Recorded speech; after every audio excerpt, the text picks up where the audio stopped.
Stricklen with the Oregon International Air Show. I am out here in the UK at the RAF Scampton, hanging out all day with the Red Arrows, and I am so excited, who are coming to the Oregon International Air Show in McMinnville in September. I had a chance to watch these guys fly today, and it was absolutely phenomenal. And the cool thing that they are willing to do, these guys right here, pop the canopy open for me, drug over a nice set of stairs, and now we have a chance to talk to them. You can get your questions in, pass them along live and in real time. I know it's windy, guys, but this is how it's going to go. This is how we're going to make this happen. So let me start by turning the camera around. I can't believe this is my life. Sorry for the wind. I apologize. And now we're coming up to talk to these two guys. What's up, Mike? How are you? Hey, how you doing, John? Okay, so we have with us Red 3 and Red 7. Gentlemen, I know I talked about this earlier on video, but I would like to do it for the purposes of this particular live. Tell me a little bit about flying in the number 3 position and kind of what it means for folks on the team in terms of your flying. Yeah, okay. So, hi, Mike Bowden. I'm in the Red 3 slot this year. I'm sat right next to the boss, so he's up the front. I'm sat just left of him on his left wing, and the rest of the guys pretty much behind me. So it's normally kind of a first-year position, but I'm actually in my 5th year at the moment, so a bit more experience up front. 5th year? Tell me about that. It's actually an interesting story. What happened there? So typically you do 3 years on the team. I ended up doing 4 just for a bit of continuity. I went away to go and become an airline pilot, and I was there happily bus driving people around Europe. Bus driving people around Europe? But having a great time doing it. You know, it was great fun. Sadly, one of the guys was playing a bit of soccer without any kind of tackle or anything, managed to completely crook his knee. So sadly, he was not going to be ready for the season. So I took a nice phone call that said, hey, what are the chances? I spoke to my employer and they said, yeah, we can make it work. A little bit of PR for them. And here I am back in a red suit and ready to come out to the States really soon. Well, let's give that the airline some love. Who is it? So TUI. They're a massive big tour operator. So I was flying down in Cardiff for those guys and massively thankful they let me come back and do this for 7-8 months. So yeah, big shout out to them. And we're going to talk about that because you've been all over the planet. So I'm really excited to hear about that. Yeah. Now, John, when I had a chance to talk to you earlier, this actually, John Bond, by the way, and I go, John Bond. And you're like, yeah, super original, Steph. Good going. Tell me a little bit about what number you are, what position that means in terms of how you fly. I'm Bondy, I'm Red 7, so part of the synchro pair. In the first half of the show, you'll find me in the stem, so behind number 6. Talk with your hands, we're fighter pilots here, right? Behind number 6, Okay. He's also behind the boss. So we form sort of the backbone of the big shapes in the first half. In the second half, when we get more dynamic, low, fast passes pointing at each other, I'm going to be pointing at Red 6, and it's my job to miss Red 6. We've done an all right job so far, so hopefully we'll continue that way. But yeah, so we do all the low, fast pointing at each other stuff in the second half of the show. Solid success rate on that, by the way. 100% so far on that. Congratulations. That's how we like it. That's what we're going for here. This is why you practice so much. I was super impressed by the display, but I do want to ask you because I thought this was interesting. Every single person who flies, every single one of you is a combat fighter pilot, but you don't call it combat fighter pilot. And I looked in your brochure. It's called fast jets. Fast jets, yeah. Fast jets. They're very fast. They are very, very fast. Yeah. You flew the Typhoon, right? Yeah, Eurofighter Typhoon from RAF Coningsby, which is only 20 minutes down the road from here. Yeah. I flew that for How 4 fast years. by jet? Oh, like 2 minutes? Seconds. Nice. I flew that for 4 years. Great jet to fly. Really enjoyed that. Went all around the world with it. Went to the States with it. Yeah, we ended up doing some exercises in Nevada at Las Vegas. Sure. So, that was brilliant. Great jet to fly. And then you flew the Harrier. Yeah. I started actually in the instructor role, so I went straight from being a student to kind of being the teacher, flying these because this is actually a training aircraft. Yeah. So it's designed to teach students and what we use for many years. We've actually got a newer model of this now. I bet you could teach me a thing or two. Yeah, I'm sure we could. Probably not. I'm not that quick.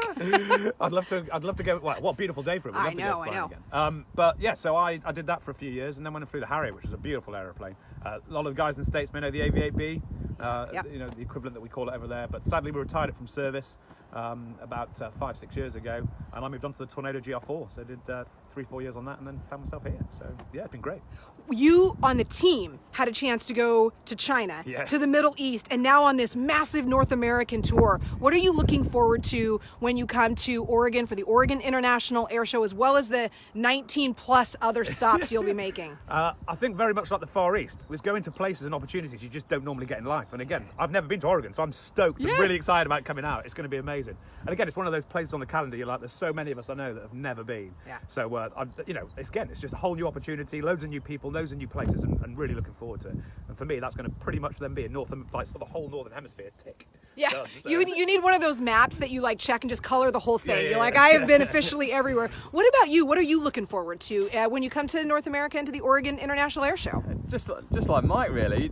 Seeing places that we wouldn't get to see, and also to take this jet around the United States and show what we can do as the British display team, and visit new people. I mean, can't wait to meet the guys and girls of Oregon.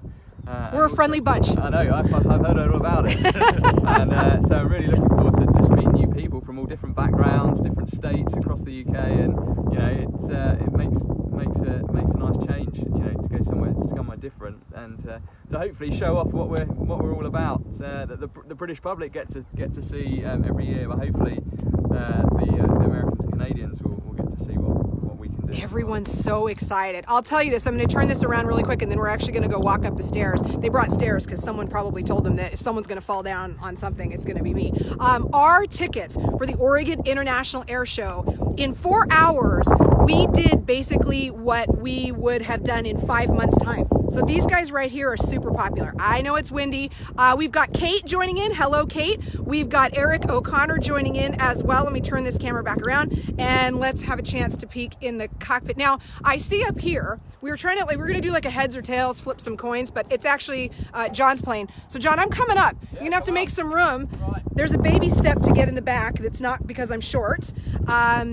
Eric O'Connor saying he's looking forward to seeing the team in Oregon. Kate Brown giving you a big shout out from Canada. So we've got folks represented. Woo! Good deal. Hey, all right, so let's just see. Here we go. Right, this come is, up. stand by. Right, you ready? It's not very high tech. Wait, no, it is Not super. very high What tech. are these? You guys adopted these back in the 80s. You've been flying them for a These while. first came into service in the 70s, and the team started flying them sort of 79, 80. And much of the cockpit is exactly the same as it was in 1980. It's older than you. It's older than me. Yes, it is older than me. Yes. I totally had to do that. Correct. Yeah. Yes, it is older than me. Hey, I'm the tired one here. It was my Yeah. best shot. I was like, I think I'm right on this. Yes, okay. it is. Here we So, go. Walk me through. This is the Hawk T1. So, let's start with the ejection seat. Okay. So here's the ejection seat. So this is what's going to save our lives if something was to go wrong. So eject seat, we can eject on the ground and we can eject in the air. So it's fantastic. May I interrupt, because one of the questions that we had from a lot of folks, and you in the back, you're gonna have to yell for everybody. Okay. But this was a question that came up over and over again. And speaking of ejections, are what looks to the average person to be antenna, that is in fact not an antenna. Can you talk about, let me ask you, Mike, talk about the function of that. Are we talking about the stuff in the canopy? Yes, yeah. Yeah, so this is called, it's actually detonating cord. So that's full of explosives. So should we start the ejection sequence to get out of the aircraft, when you pull the handle, all of that shatters the glass and basically makes the hole for the seat and you to escape safely out of the aeroplane. So as much as people like to think it's antennae or stuff that we use to line things up in formation, no, it's actually there to make the big hole in the glass for us to get our bodies out safely of the aircraft.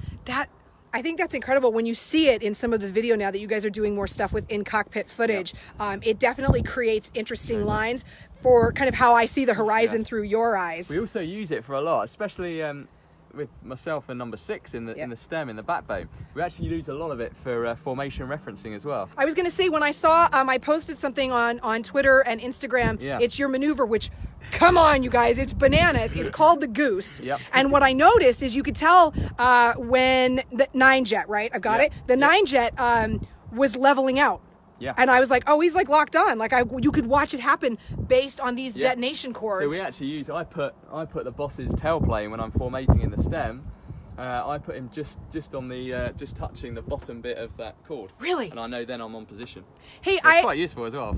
I think this is incredible. We now have folks checking in from Spain. We've got folks checking in obviously here locally and from all over the planet. Jamie has a question. Jamie wants to know, how fast do you go? That's a good question, Jamie. Our show varies in manoeuvre speed, but anything from around just over 200 knots, so you're looking at 250 miles an hour, right the way up to some of these guys closer to 400 knots, so around 450 miles an hour.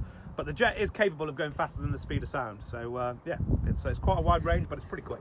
You got to get out over some water and just like let her rip, right? Oh, yeah. Like you're good to go. Okay, so you started, and I wanted to talk about that. So that there officially answers your questions, folks. Now you know detonation cords embedded into the canopy, also handy as a sort of reference guide when these guys are flying in formation.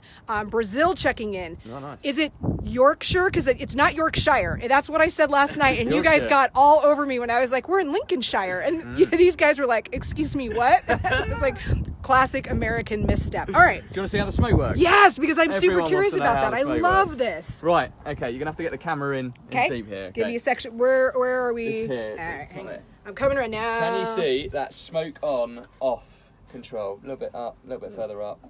Here's Up, me. up. There we go. Ah, That button there it there. is. Got it. Top left. So that is the master smoke control switch. So obviously, in order for us to produce the smoke, that needs to be on. So we'll Okay. turn that on the runway. Okay. And then, if you put down on the stick here, this is how we control the stick. Because the you've smoke. got multiple colors. Yeah, so It's beautiful, So we you can guys. keep our hand on the stick throughout the whole show, which is obviously useful. Yeah. But we can change the colours at the same time. So this one here is for the red. Okay. That one here is for the white. Okay. And there's one little one you can't really see. It's just behind there, Oh, I got behind it. my finger. That is for the blue. And these used to be, because obviously as Mike said, it used to be a trainer.